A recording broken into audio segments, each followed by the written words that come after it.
Yeah, hi, good morning everyone. Yeah, very good morning. Shall we begin the session?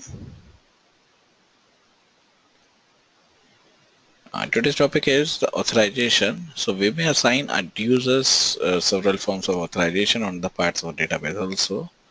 So what is authorization? That means a privilege. Privilege means access to the database, we can simple terms.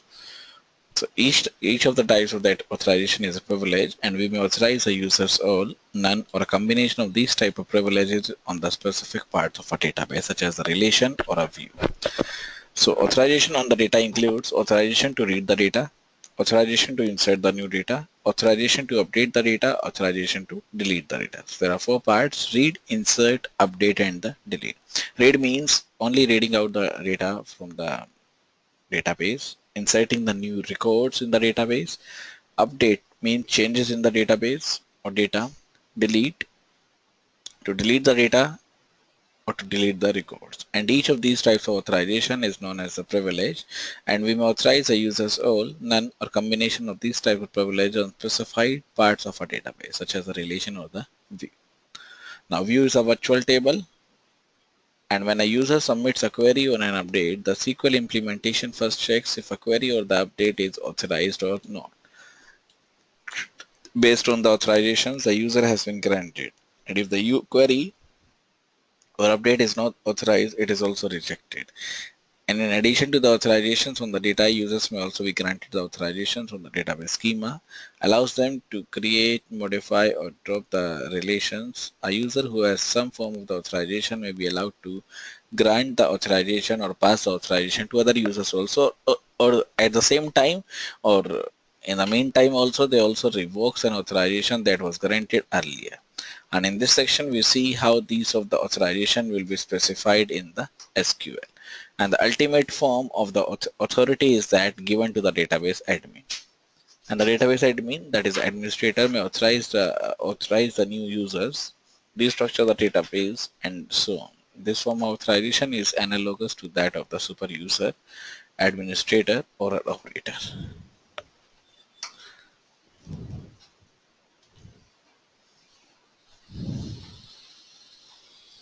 Now, next is granting and revoking of the privilege. So the SQL standard includes a privilege, that is a select, insert, update, delete, and the privilege includes all the privileges that can be used as a short form for the allowable privileges. And the user who creates a new relation is given all the privilege on that relation automatically. Now, what is the syntax or the back form of the authorization or the grant statement? That is the grant privilege list on relation or the view name to user or the role list.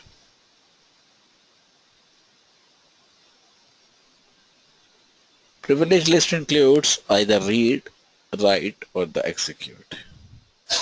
Then on relation name or the view name to user oblique role list. And the privilege list includes or allows the users or the granting of the several privilege in 1 second. And the notion of the roles is covered over here. Select authorization on the relation required to read the tuples in the relation, and the following grant statement grant the database users Amit and Santoshi that is used on the department table. So this is grant selection on Amit Santoshi.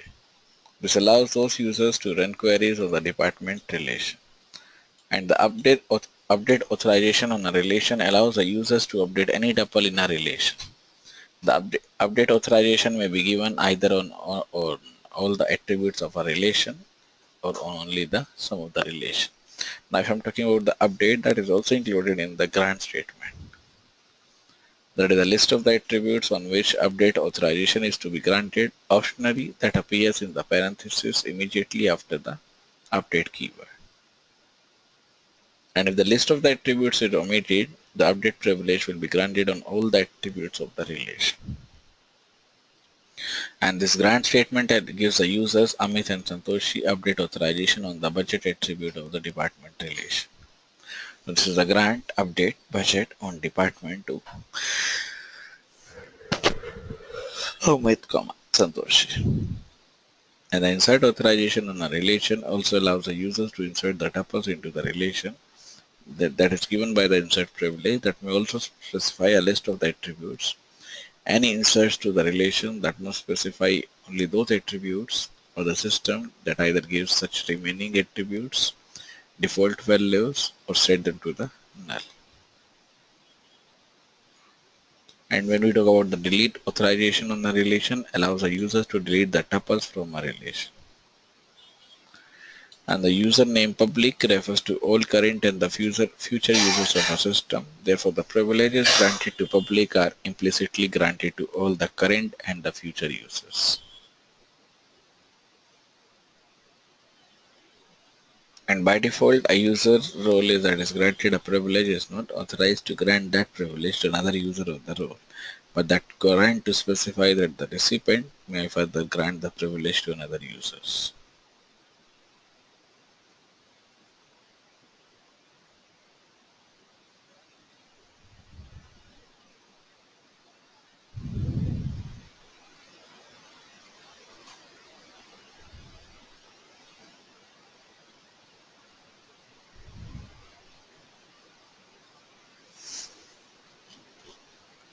And it is worth noting that the SQL authorization mechanism also grants a privilege on the entire relation or the specified attributes of a relation. However, it does not permit the authorization on specific tuples of a relation.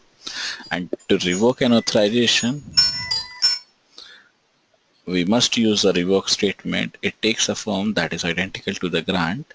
This is the revoke privilege list on relation name or view name from user role list.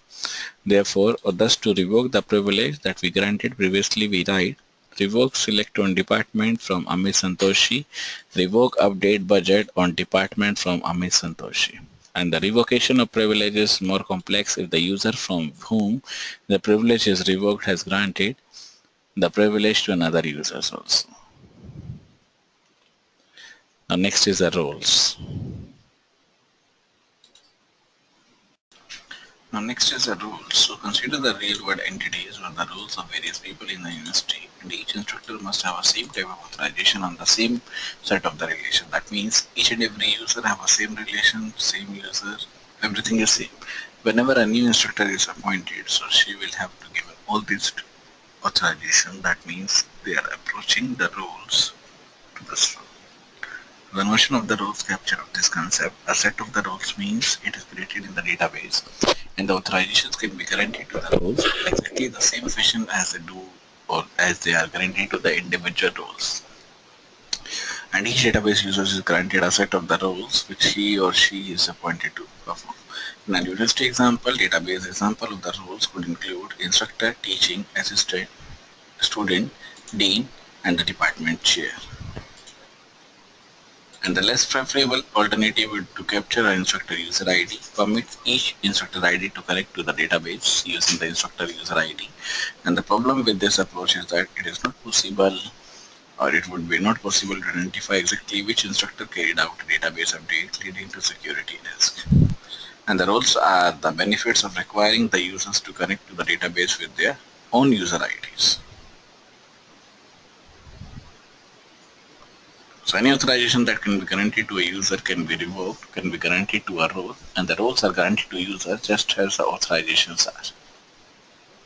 And roles can be created in the SQL, create role instructor, and the roles that can be granted into privilege just as a user can are illustrated in the example.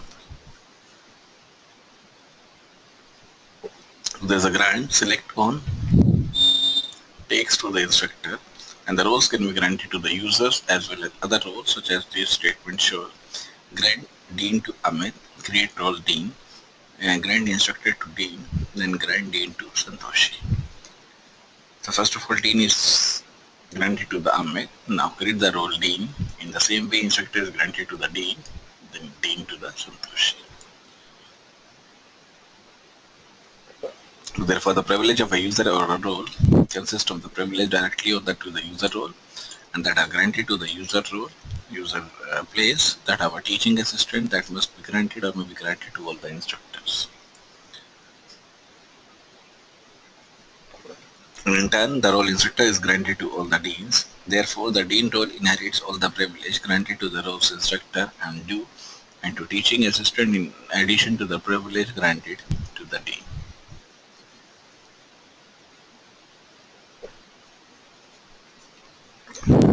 And when a user logs into the database system, the actions executed by the user during that session have all the privileges granted directly to the users as well as the privileges granted to the roles that are granted either directly or indirectly by other roles to that user.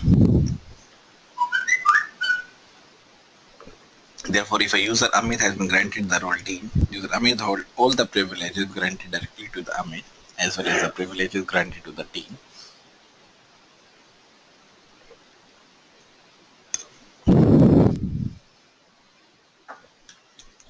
Plus privileges granted to the instructor, teaching assistant, and if as above, these roles were granted to the role dean, that is either directly or the indirectly. And it is also worth noting that the concept of the role-based authorization is not specific to the SQL, and the role-based authorization is just used for the access control.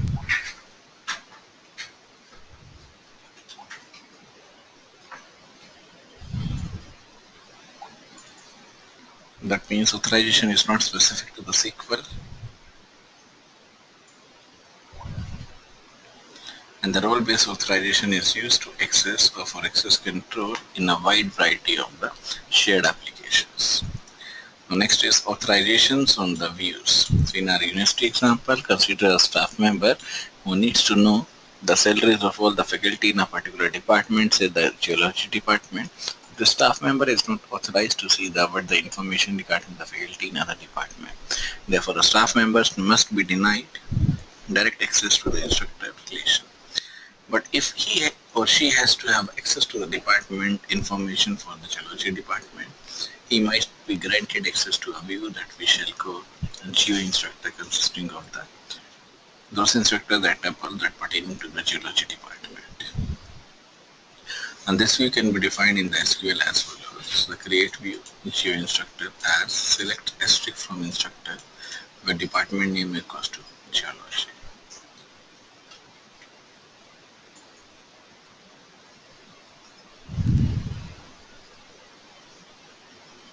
Now suppose that the staff member issues the following SQL query, select asterisk from geo instructor.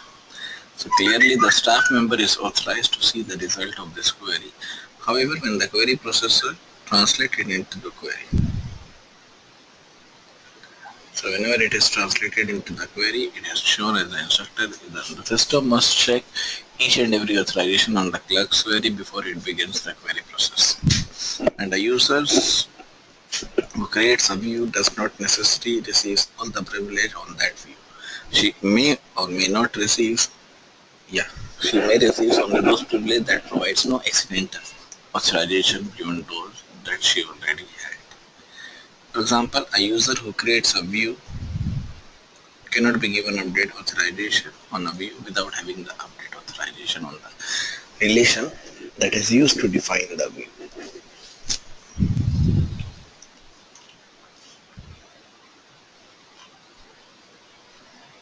And there's also the next clause or the extra clause we can say that our extra SQL security invoker that it is executed under the privileges of the users invoke the function rather than the privilege of the definer of the function. And this allows the creation of the libraries of the function that can run under the same authorization as the invokers.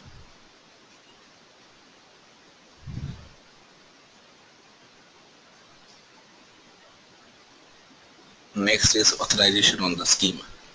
The SQL standard specifies a primitive authorization mechanism for the database schemas, and only the owner of the schema can carry out the modification in the schema, such as creating, deleting relation, adding and dropping attributes of a relation, adding and dropping the indices. However, the SQL also includes a references privilege that is also used to declare the foreign key attributes. So there's a grant references department name on department to very now. And initially it may appear that there is no reason ever to prevent the users from creating the foreign key referencing another relation. However, recall with the foreign key constraint that restrict the relation update operations on the reference relation that is used with the department name attribute, and then insert a tuple into the R pertaining to the geology department. That is no longer possible to read the geology department from the department relation without also modifying the relation R. Therefore, the definition of a follow key by Merino restricts the future activity by other users. Therefore, there is no need for the reference privilege. Now, continuing to use example of the department relation, the references privilege on department is also required to check a relation R if the constraint is available or if the constraint that is used have a subquery referencing the department.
So whenever we are using the documented relation, the reference privilege on the department is also required to create a check constraint on the relation R if the constraint has a subquery referencing department. Then the next is a transfer of the privilege. So user can easily transfer the privilege from one to another.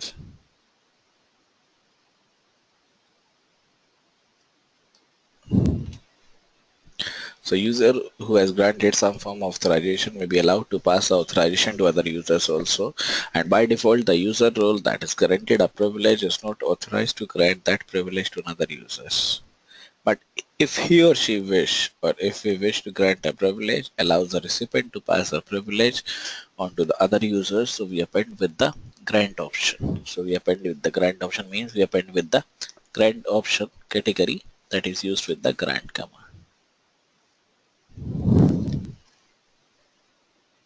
So that is used with the grant option clause to the appropriate grant command.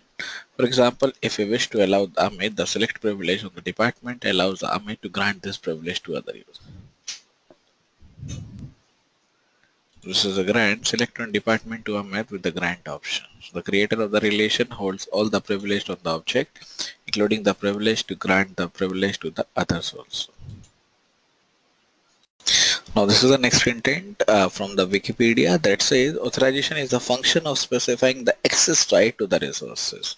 So we are specifying the access right to the resources relating to the information security and the computer security in general, and to access control in particular.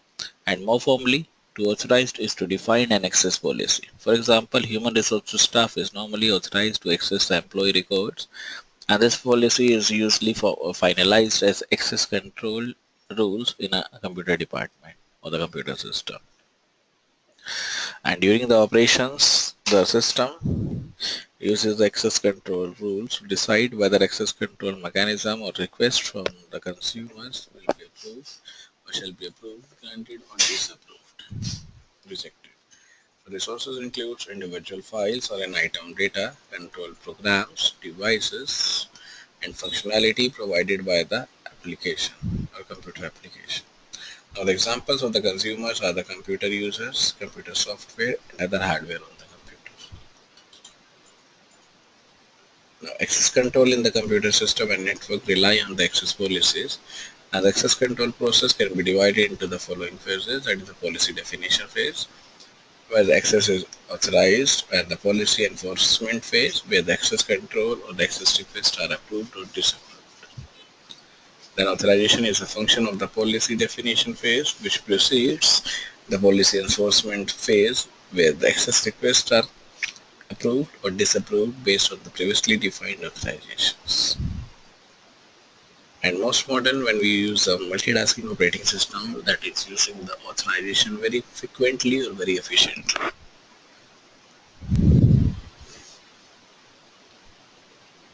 And anonymous users, consumers, are consumers that have been required, that have not required to authenticate.